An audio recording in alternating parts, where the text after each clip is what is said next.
The green light comes on, indicating that your aircraft is now over the drop zone. You stand up and shuffle to the door, watching for your instructor's countdown.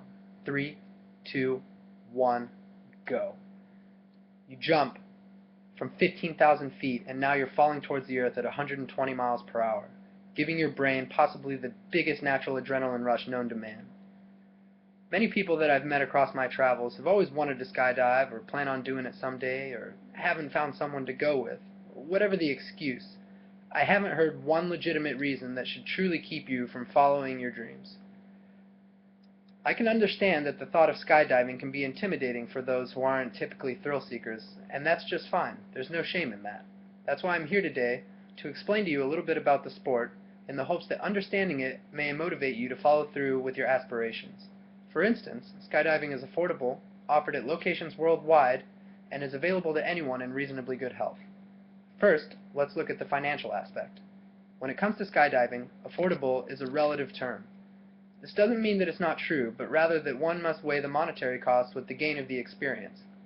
On average, skydiving costs about $200 to $250 for jumpers without a license. While it costs thousands of dollars to earn your USPA A license, or for lack of a better term, the ability to jump without somebody strapped to your back, it pays for itself over time. Not only by way of excitement and adrenaline, as mentioned before, but monetarily as well. For instance, with your license, it costs $25 to $30 on average to jump, as opposed to the $200 to $250 for non-licensed jumpers. Many people who skydive once end up getting hooked and continue actively jumping in the community for several years.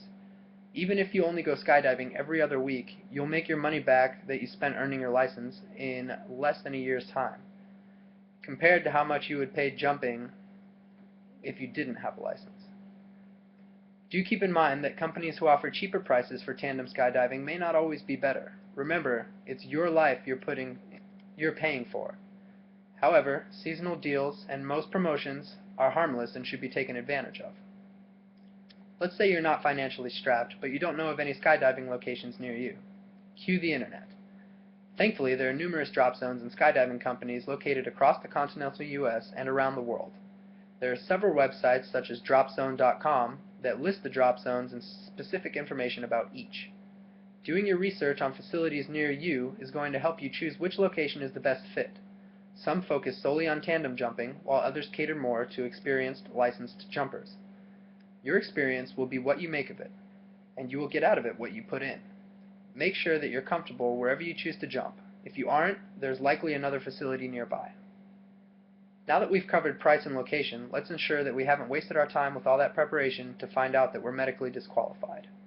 For the most part, minor conditions or disabilities will not limit you from participating in skydiving. Universally disqualifying conditions, according to the USPA, include heart or lung conditions, high blood pressure, diabetes, and certain neurological disorders such as epilepsy or seizures. As is with most activities, you may want to consult your physician before skydiving to ensure that you're medically cleared to participate. Researching locations near you will also help you to find which facilities will have further restrictions than just the universal ones I mentioned before.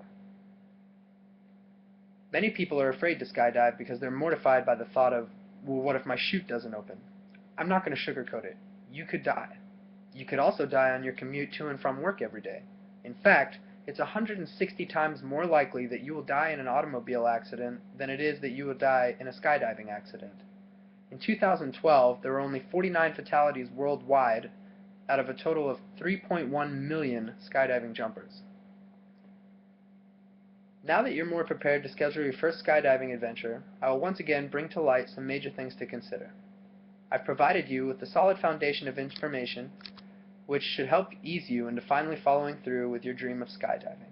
Despite this, you are the only one who is going to make the decision.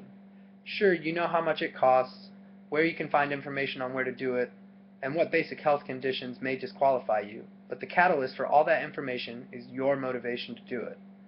It is my hope that knowing more about the sport of skydiving will end up being what you needed to push you to become one of those people who can say, I can't even begin to describe how amazing that was once they land.